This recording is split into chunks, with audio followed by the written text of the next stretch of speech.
একদা উম্মে আইমান কোনো এক দরকারে হযরত ফাতেমা রাদিয়াল্লাহু তাআলা আনহার বাড়িতে যান। ফাতেমা রাদিয়াল্লাহু তাআলা আনহার দরজার মধ্যে গিয়ে উম্মে আইমান ডাকতে থাকলেন, কিন্তু ভিতর থেকে কেউ কোনো সাড়া শব্দ দিলেন না। উম্মে আইমান আবার দরজায় নক করলেন, কিন্তু ভিতর থেকে কেউ কোনো শব্দ করলেন না, দরজাও খুললেন না।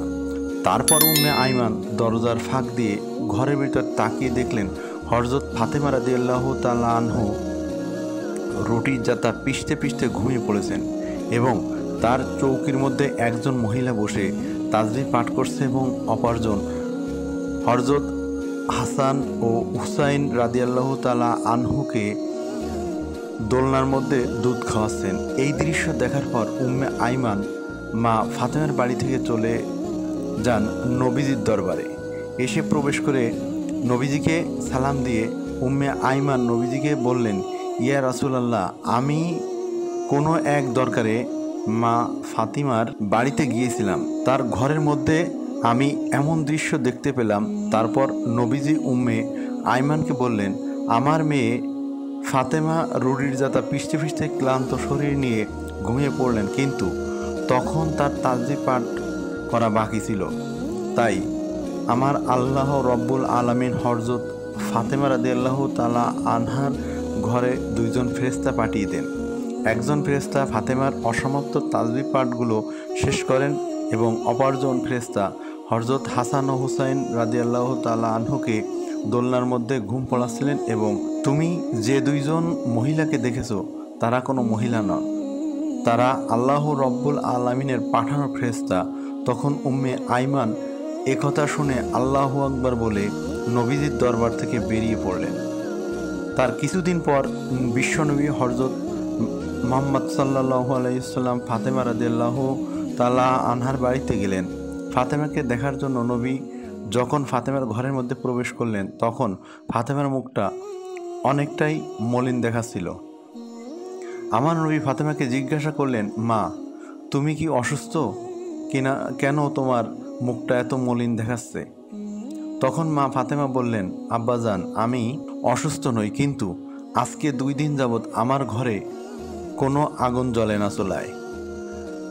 আজকে 2 দিন যাবৎ আমার আদরের নাতি হাসান ও হুসাইন না খেয়ে ক্ষুধার যন্ত্রণায় তারা 2 ভাই গলাগলি করে কান্না করছে। এবার আমার নবী ফাতেমাকে বললেন, মা, দুঃখ করো না, ধৈর্য ধরো, নিশ্চয়ই আল্লাহ রব্বুল আলামিন আমাদের সাথে আছেন। এ বলে বিশ্বনবী মা ফাতেমার ঘর থেকে বেরিয়ে পড়লেন।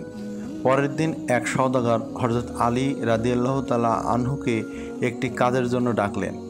কাজটি ছিল এমন যে ওই সওদাগরের উটের পিঠ থেকে তার মালামালগুলো বাড়িতে নিয়ে পৌঁছিয়ে দেবেন।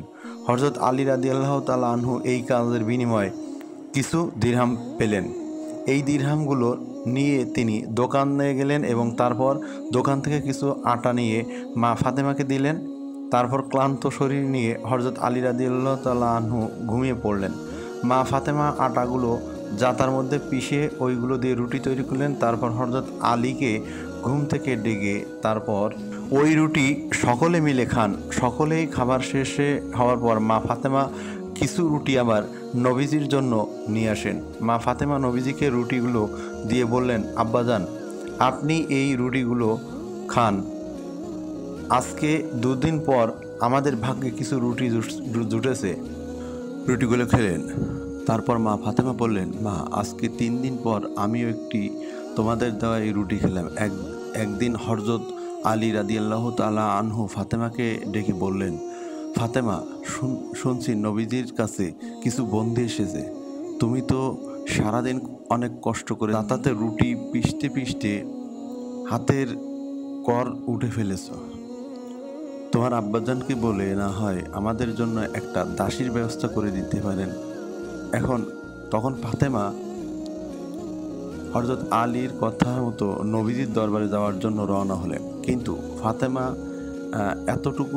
এতই লাজুক ছিলেন যে তিনি বিশ্বনবীর কাছে এই কথা বলতে পারলেন না।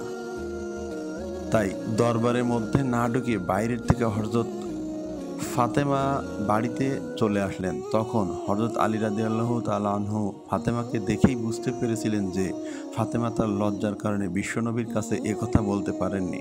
তখন হযরত আলী বললেন,